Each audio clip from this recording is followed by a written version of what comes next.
As if one number one class wasn't enough for USC, he might just get another number one class coming in after this one. Because holy cow, these USC Trojans are on a tear. Freshmen are already starting to impact spring practice, lighten it up, helping out over there. And they are starting to light it up in recruiting as other freshmen are coming in. They're seeing the impact the freshmen are making so far in the spring practice. And they're saying, hey, let's be a part of that this season. And yeah, darn right you would be, because USC is on the rise. Not just on the rise, but they have already risen up. Very favorable playoff team this season. Going to get to some of that here later on. But USC, I mean, they could land another 5-star as early as Saturday. So stick with us. We'll talk about that one at the very end. But yeah, stay tuned at the end, because we're going to talk about a 5-star that USC very well could have in the fold by the end of the week here, because his commitment is a Saturday, and let's face it, USC is killing it out there. Now, USC is not only killing it out there, but USC is also killing it on their way to the playoffs. But FanDuel is not a believer in the USC Trojans so far. Not sure why that is, but FanDuel also going to help us out here with a win total of 8.5 for the Trojans this season. Now, USC, another difficult schedule, but Lincoln Riley is expected to make the playoffs. Chad Bowden? No, it's Bowden.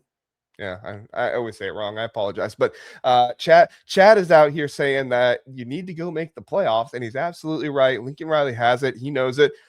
I really don't see USC having eight wins this season. I think at the very least 9. Now, could injuries happen and things like that and really derail the season and go 8 and 4, 7, and 5? Of course, injuries can always happen, and that could really derail the season. But if we're just looking at this USC team, who they are, where they are, expectations, returning Jaden Mayava, fully returning offensive line, they're in a really, really good spot. So, you know what? Again, not telling you how to bet or anything like that, but if I were to bet, I would definitely go the over, because you do have odds of plus 110 on the over of 8.5. I was surprised by that. I thought the over of 8.5 would be favored.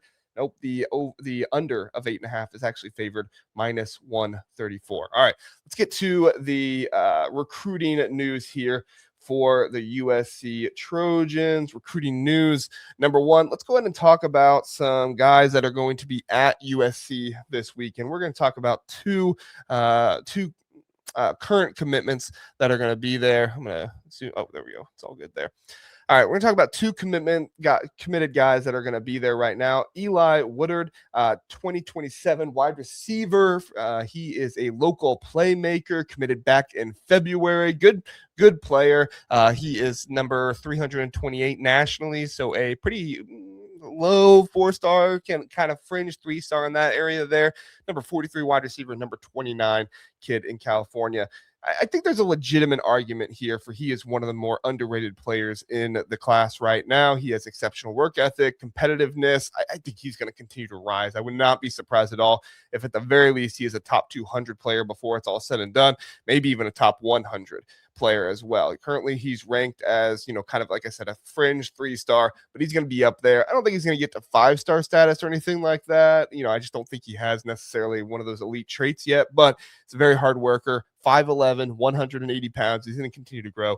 And I think as he does that, he's going to turn into a much more desirable prospect out there for them. So, all right, number 2 committed player that's going to be there, Aaron Washington, Joe, as they call him. Aaron Joe Washington, cornerback, 2027, 6 foot, 155 pounds, top 100 player, number 11 cornerback, number 8 player in the state of Florida.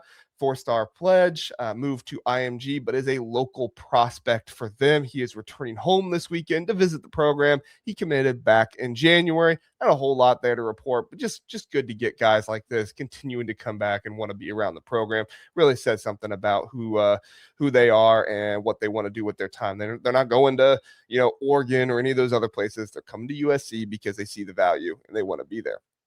All right, let's talk about 5 top priority recruits that are going to be on campus. These are guys that USC is really setting apart as guys that they are really, really zoning in on here this weekend, it sounds like. One of them is Mekai Brown, the 6'6", 235 edge rusher, top 50 recruit on Rivals, number 7 edge, number 1 player in, that's right, Connecticut, the number 7 edge rusher. That's right, making a long trip from Connecticut. The staff has been pushing really hard for him since September, and I think that the big push there could pay off here sooner rather than later for Mekai Brown. So good stuff there. Next one is actually an Oregon commitment. We're going to talk about Drew Fielder, offensive tackle, 6'6", 270, 2027. He is number 131 in the nation on Rivals. 24/7 is actually higher on him than Rivals is.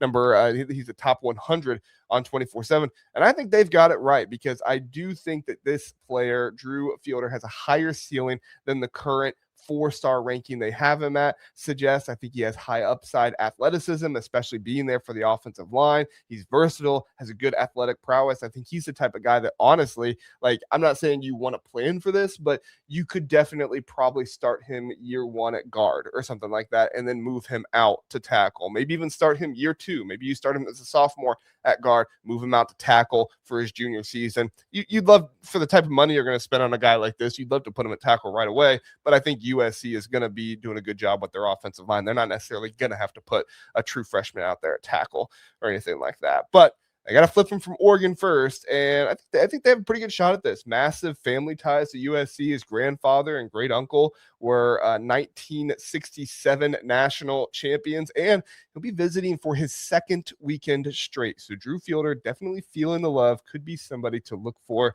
as a possible flip candidate coming up in the future. Next one, Isaac McNeil here. He is a linebacker, 6'3", 210, number 98 top 100 player in the nation, number 6 linebacker, number 5 player in Alabama, highly ranked, making his first trip to campus. He considered USC a top choice because the staff has made him a top priority. Top choice, top priority. A lot on top here. So very good stuff there. Don't have a huge amount of information on Isaac there, but that's kind of what we got to look at. All right, next one, number 4 player visiting is quarterback Dane Weber. I think it's Weber. 4-star quarterback coming in, or 3-star on the On3 industry rankings, 4-star for Rivals, number 290. So he is top 300 according to Rivals.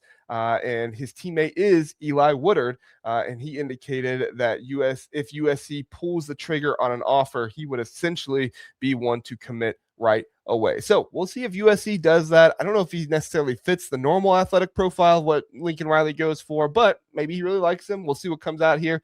QB, 6 foot, 215. So he is a little bit of a bigger guy. He could continue to keep growing. We'll see. But like I said, he's a 2027 kid, so he would have to grow pretty fast in order to be a much bigger type of player. So we'll see what happens here, but they are bringing him in for a visit, and we'll see what goes on there. All right, last kind of top priority guy, and then we'll get into some others.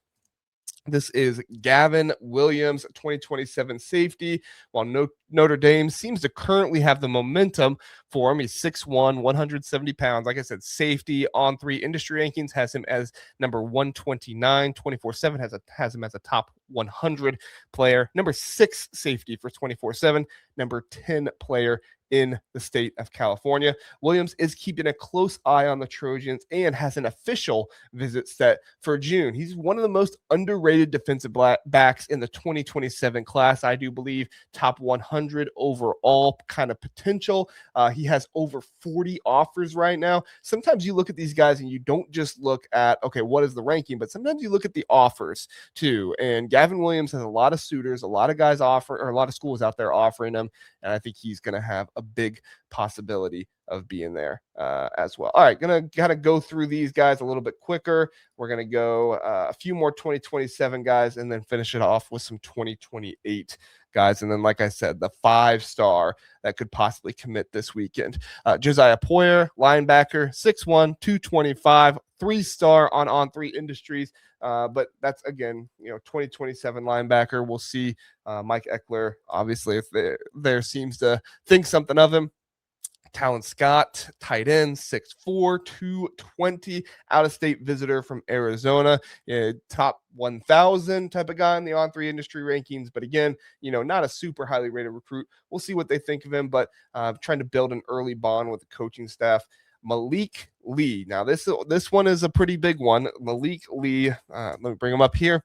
Defensive tackle, top 300 on the on-3 industry rankings. Rivals does have him as a 4-star out there.